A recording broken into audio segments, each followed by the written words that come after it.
everyone, welcome back to Blurbs podcast. I'm your host, Brook, Wright, and today's guest is Jeff Schoep. Hi Jeff. Hey Brook, how are you? Great. Thank you so much for coming on my podcast today and chatting with me. Oh, thanks for having me.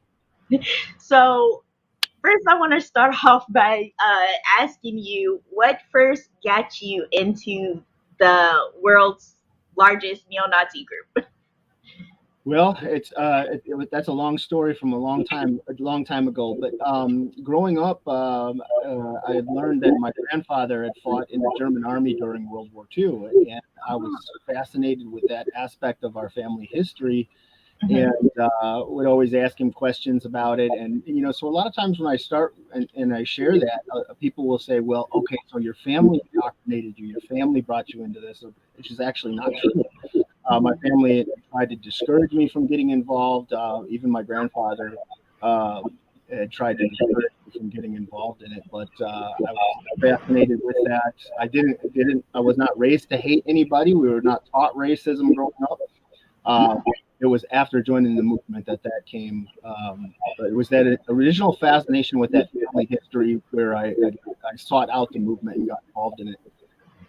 Wow, that's so scary. Like, I don't know, at first, before we came live, I was like, I'm so scared. Like, I was really nervous to interview you. And I'm like, wow, so what is the neo-Nazi group? Can you, give my listeners, a little background on the group so they know? I'm sure some people do know, but. Right.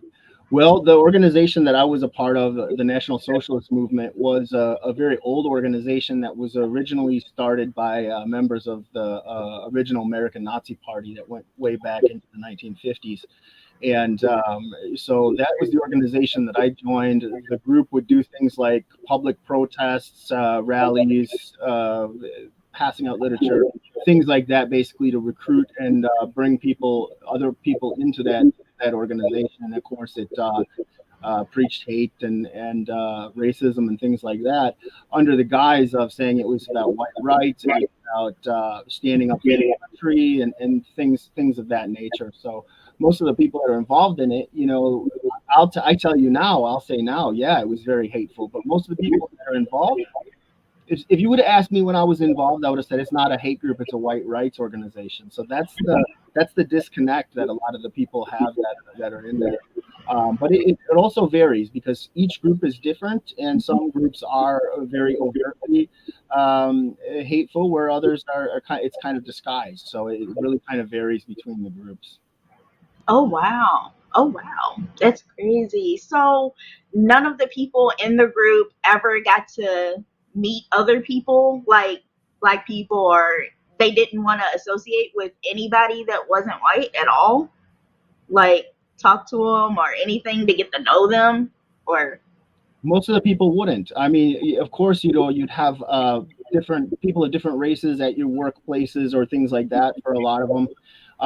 But they would avoid talking with them, or just behave while at work, but not want to be around them, and you become very isolated. There was some people that would say they wouldn't even eat certain ethnic foods or watch certain movies because there was certain people in it or things like that. So it's like this self-made echo chamber or this bubble where you're trapped behind these barriers, trapped in this echo chamber, and everybody around you thinks the same way or reinforces that belief, and everybody outside of that bubble or echo chamber is the enemy. So it's a very narrow way of looking at the world. It's a very closed-minded way of looking at it. But when you're involved in it and that you're in the thralls of that, and you're just like, it's every day and it's part of your world, you don't see it like that. You think, oh, I'm doing something good. I'm doing something noble. I'm fighting for my people. That's what I always believed. And then when you start really being able to open up and see how it affects other people and see how the damage that it does, that the wheels of change can start turning. Oh, wow. So what made you change your mind? Like, what made you want to leave that group? Well, for me, it was a process. For everybody, it's different. For some people, it's like one and done, like one incident of kindness or compassion can change people. I share a quick story that there was an individual that I knew that was a state recruiter in the organization that I was involved in, And he had called me up and he says, I'm done.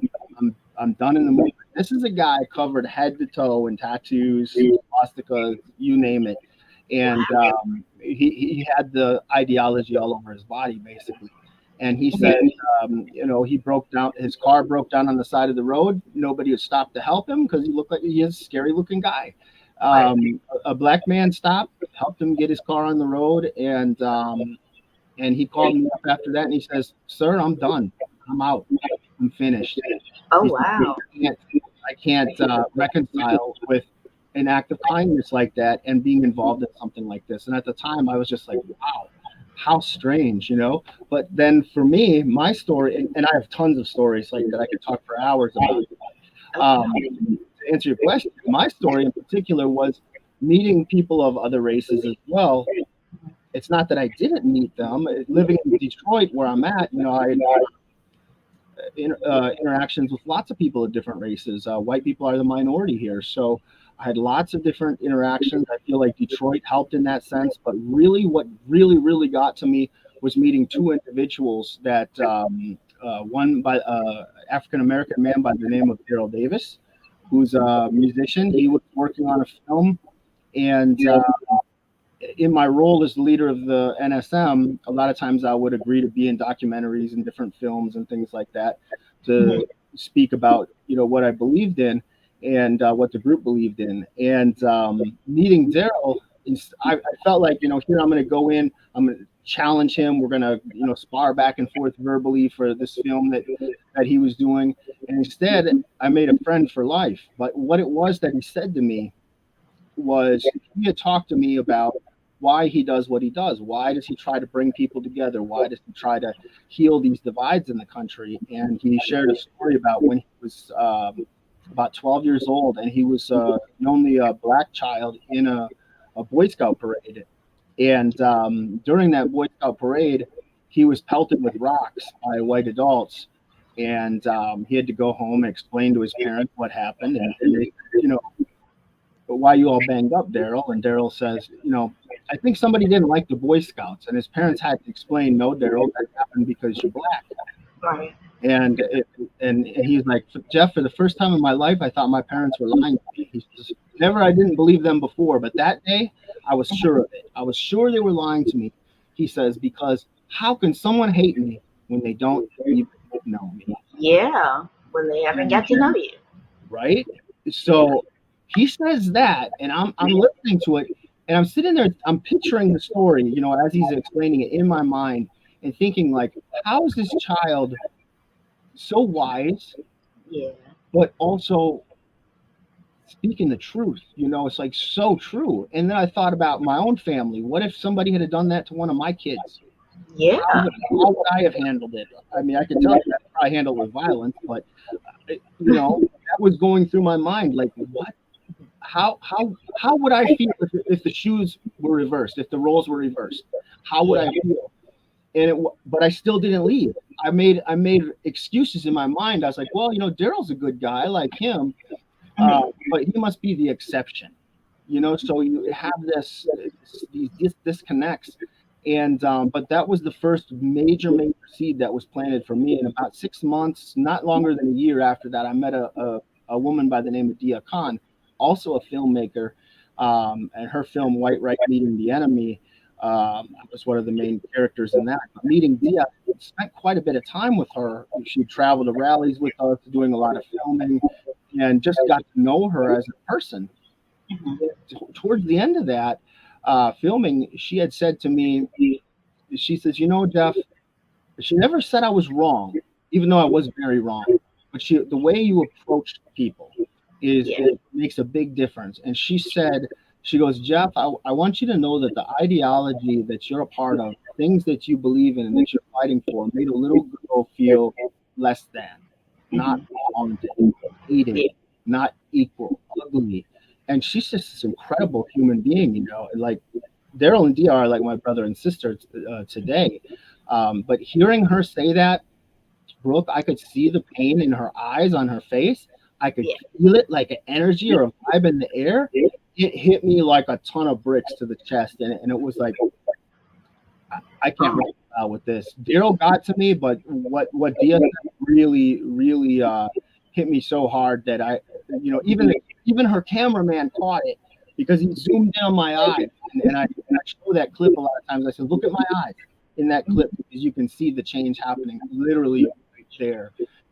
So it's having those conversations and showing the other person that you're sitting across from your humanity and seeing theirs. It's like opening a window or a door, because when you become a member of an extremist group, a hate group, or anything like that, any type of radicalization, your mind becomes closed. And when you dehumanize another person, whether it's for any reason, it could be because of their weight, it could be because of their color, it could be because of their sexuality, it doesn't matter what it is.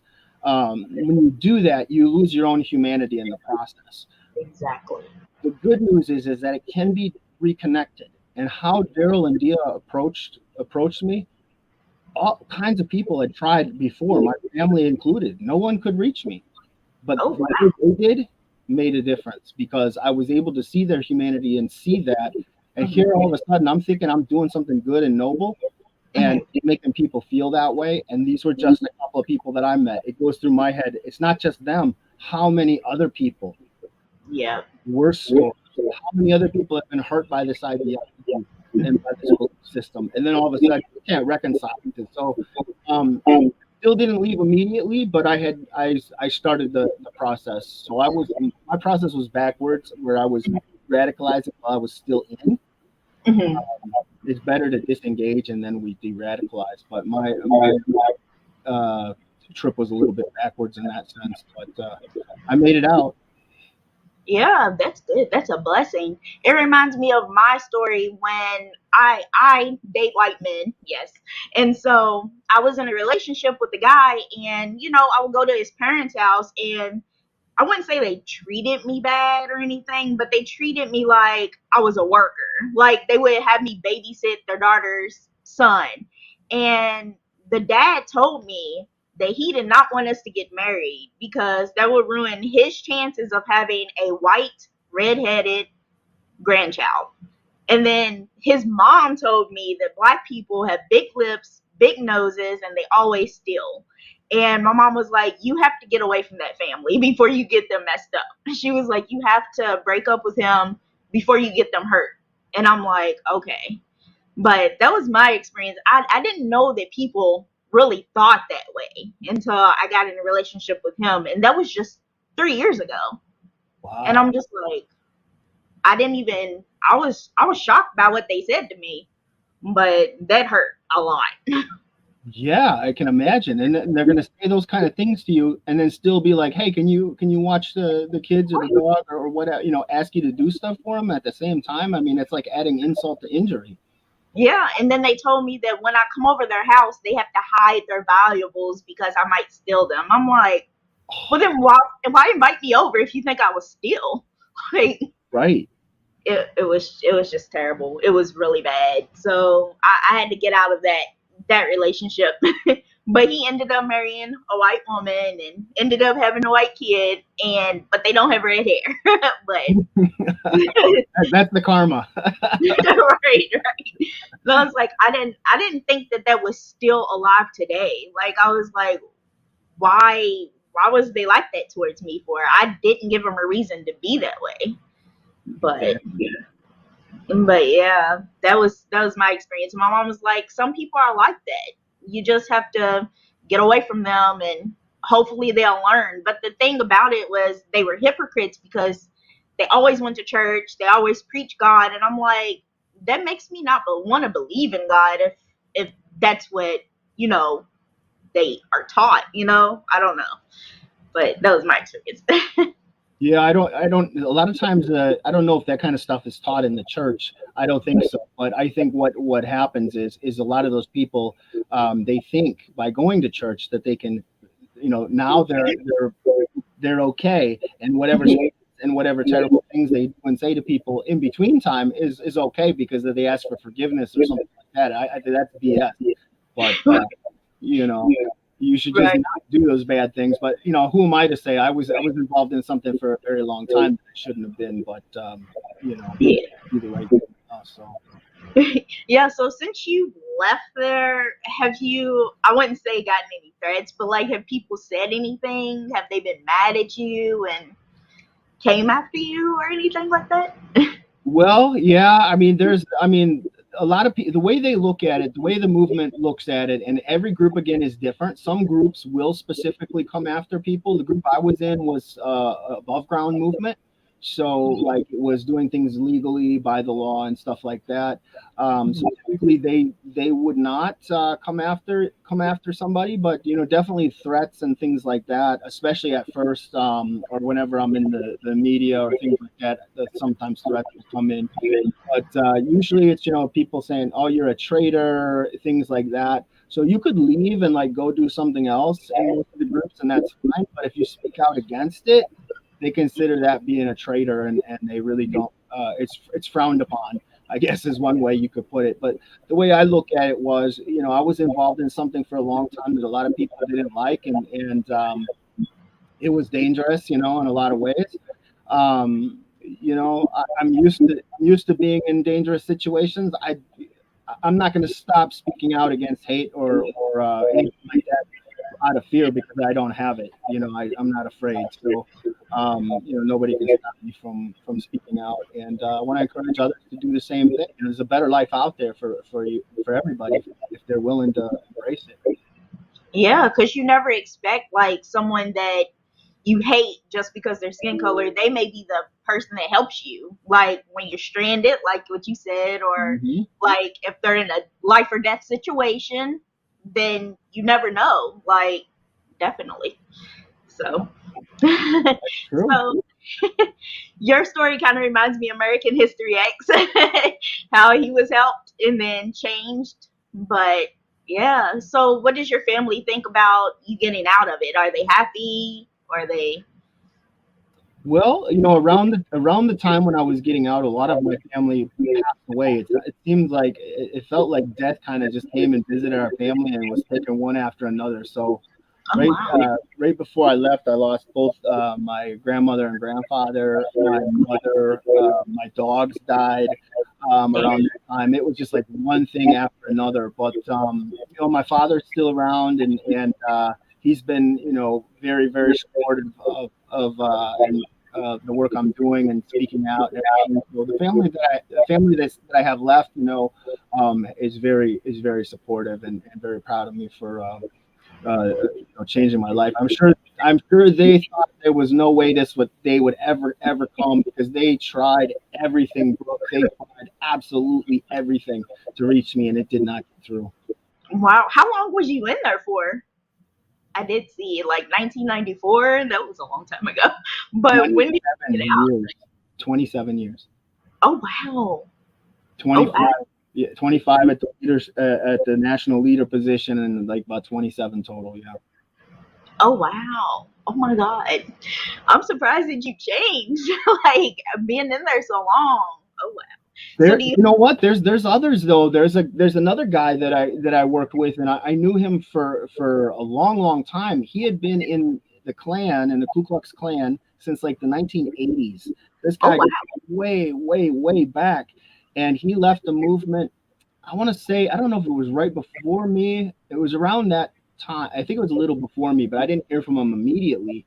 But after he saw what I was doing, he reached out, and this was somebody that I thought was like hardcore, that had been in longer than 27 years even. And he shared with me what changed him. And his son was in his family, went into the movement, and his son killed himself. Oh dang. Oh man. What? I don't understand. Like I never understood it at all. And people, wow. I just don't know what to say. Like that's crazy. In the Klan. Oh man. So that changed his mind. That he felt like because of the world he brought him up in, that's why he went to that level. And now he's raising his grandson, and he told me, he says, Jeff, this little boy, and he sent me the pictures on the phone. He says, you see him? He goes, that's my grandson. That's my son's son. He goes, he will never be involved in the stuff that we were involved in. And says, over my dead body, that's happening. He says, because I blame myself for my son's death.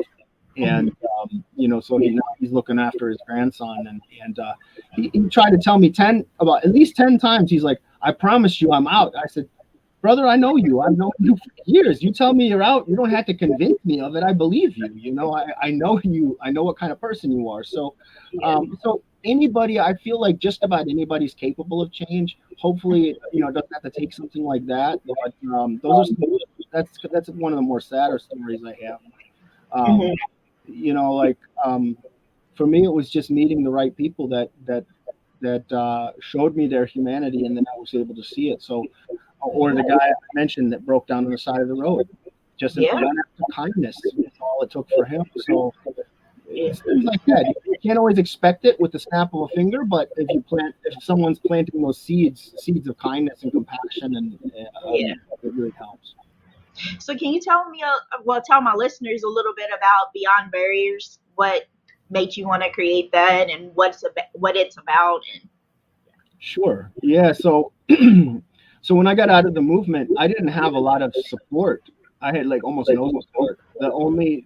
Everybody that when you're involved in an extremist organization is pretty much with you or involved in that, or you've cut them off or they've cut you off. So it's like being a cult. In a lot of ways. I can tell you a lot of the girls that I was dating when I was involved, ones that weren't in the movement, one after another, they were like, Jeff, this is a cult. You're like a cult leader.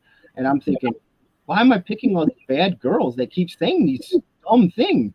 Well, it was me that wasn't seeing it. There was nothing wrong with them at all. I couldn't see it. So, I couldn't see it. I was blind. So I wasn't able to see that. And when I finally did get out, I didn't have anybody I could talk to. Like, you could count on one hand the people that was Deeyah, a couple of girlfriends that I had at the time, and my dad, and that was about it. Maybe one or two other people, but that was about it. Because who could you talk to about it? If I told the people in the movement, they would just try to reel me back, like, hey, we need you. You need to come back. Or whatever. So there was no support, almost no support whatsoever. So I don't want anybody else to have to go through exactly what I went through, and that sense of doing that on your own. We want to uplift people and give them a chance to have others that have been there, that have been through that, been able to, and someone to kind of talk to and guide them out. So I didn't want to start on barriers. I really didn't. I still don't like the idea of running an organization, but I didn't really feel like there was much support out there that I could have turned to. So we felt like it was necessary to make a group where people, and I guess I could better explain what Beyond Barriers is. Beyond Barriers is a nonprofit, 501c3 nonprofit that we started specifically to help people get out of extreme organizations. Far right, a number of our people have experience with that, like myself. So most of the people reaching out are far right people, but sometimes we help people from the far left, sometimes people from gangs, people from religious extremism, jihadi stuff, any kind of extremism, cults, things like that. People reach out, we try to help them change their lives. Oh wow! How do you all do that? Do you just do y'all have meetings and groups and we'll talk to each other? Is it kind of I wouldn't say Sunday, what do you call it? Sunday service? I guess, I don't know. It's called that. Is it like that? Well, a lot of it is kind of one-on-one talking with the people, and basically just kind of working through different things. A lot of it, we call it, our program is called Relational Dialogue, and basically what it is it's a combination of listening and reframing questions back to the individual involved. Not just like with Deeyah and Daryl, they didn't tell me I was wrong. They knew I was wrong, but they didn't tell me that. They would get me to try to question it myself, question certain things about the ideology. And we do that as well. We don't tell people, hey, you're wrong, you're evil, blah, blah, blah. That doesn't work. It almost never ever works, pressuring people like that. But rather question why they're doing those things. Like Deeyah would say things like, she would ask me about my politics, and then she would Okay, well, we're here in Detroit. How is this just white people? Doesn't this affect all people? And just asking questions like that. And then I'm sitting there thinking, like, yeah, I guess you're right. So I would say, oh, well, I'm only talking for white people. And she's like, but are you? Because all white people don't agree with this, do they? Like, no. So, then you start thinking, those little things like that, instead of being mean about it, like basically, getting you to question it. So even Daryl Davis and I do the same thing. When people talk about him, they'll say Daryl has helped de-radicalize over 200 people from the Klan and groups like that. Daryl will tell you he doesn't de-radicalize nobody. They do it themselves. We give them the tools. We help them, but they have to do it themselves. If you make somebody change, that change isn't real. And might just say, you know what, I'm changing because you're gonna, my girlfriend's gonna leave and take the kids, or my parents are gonna cut me off and not talk to me, or whatever it is. That's not real. You want the change to be in the heart and in the mind, and that has to come from within. The person has to do it themselves.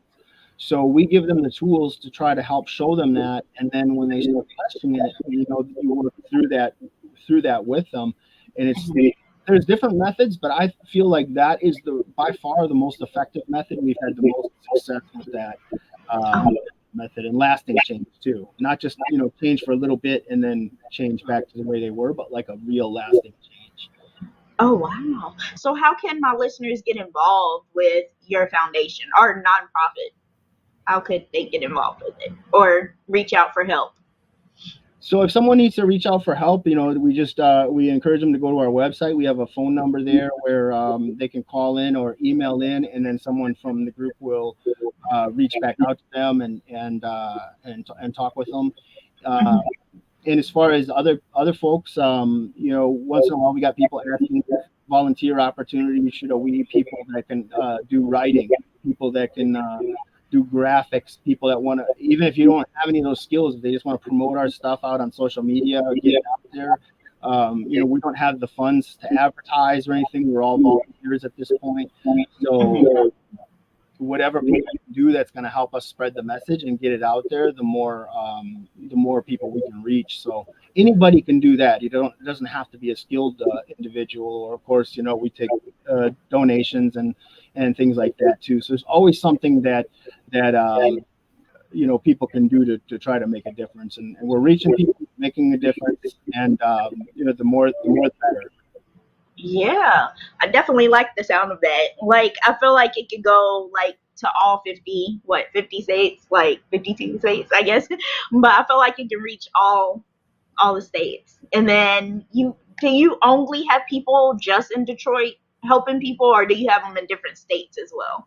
We're all over the place. So I mean, I'm in Detroit, so we have a few of us are here, but the rest are kind of spread around the country. And then we do a little bit of international stuff as well. Like we've got a branch over there in the UK, and I've done some overseas speaking and things. I spoke in Turkey, and I also spoke at the Nobel Peace Center, which was like amazing. Wow. Was you nervous? That was so cool. It was so cool. I said to the lady that runs the center when I was there, I couldn't help it. I was just like, I didn't think I'd ever even be allowed in this building, much less speaking. Oh my God! That's a testimony to change too, to be able to.